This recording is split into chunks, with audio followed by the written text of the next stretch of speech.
দর্শক, রংপুরকে কাঁদিয়ে চরম নাটকীয়ভাবে ম্যাচ জিতল মিরাজের খুলনা। আর এই ম্যাচ জিতে পয়েন্টস টেবিলে এক লাফে সুপার 4-এ উঠল খুলনা। বিস্তারিত জানুন পুরো প্রতিবেদনে। বাংলাদেশ প্রিমিয়ার লিগে দিনের প্রথম ম্যাচে রংপুর রাইডার্সের বিপক্ষে আগে ব্যাট করে 220 রানের বিশাল পুঁজি দাঁড় করে খুলনা টাইগার্স। দলের হয়ে দারুণ এক সেঞ্চুরি হাঁকিয়েছেন নাইম শেখ। ধীর ব্যাটিংয়ের কারণে এতদিনের সব সমালোচনার জবাব যেন সেঞ্চুরি হাঁকিয়ে দিয়ে দিলেন নাইম। এই ম্যাচে হারলে বাদ পড়তে হতো খুলনা। নাইমের অনবদ্য সেঞ্চুরি খুলনার বোর্ডে 220 রানের পাহাড় হয়।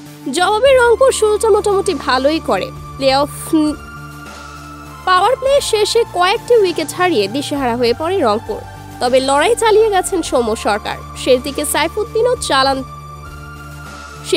সাইফুদ্দিনও চালান তাণ্ডব, কিন্তু শেষ মুহূর্তে চরম নাটকীয়ভাবে দারুণ দাপটে হেসে খেলেই ম্যাচ জিতে যায় মিরাজের খুলনা। আর এই ম্যাচ জিতে সুপার 4-এ ওঠার লড়াইয়ে অনেক ধাপ এগিয়ে গেল খুলনা। আর অন্যদিকে কপাল পড়তে পারে রাজশাহী ও চিটাগাংয়ের। তো দর্শক, আপনাদের কি মতামত? চিটাগাং কিংস ও রাজশাহীকে টপকাতে খুলনা কি সুপার 4-এ উঠতে পারবে? চিটাগাং কিংস ও রাজশাহীকে টপকে খুলনা কি সুপার 4-এ উঠতে পারবে?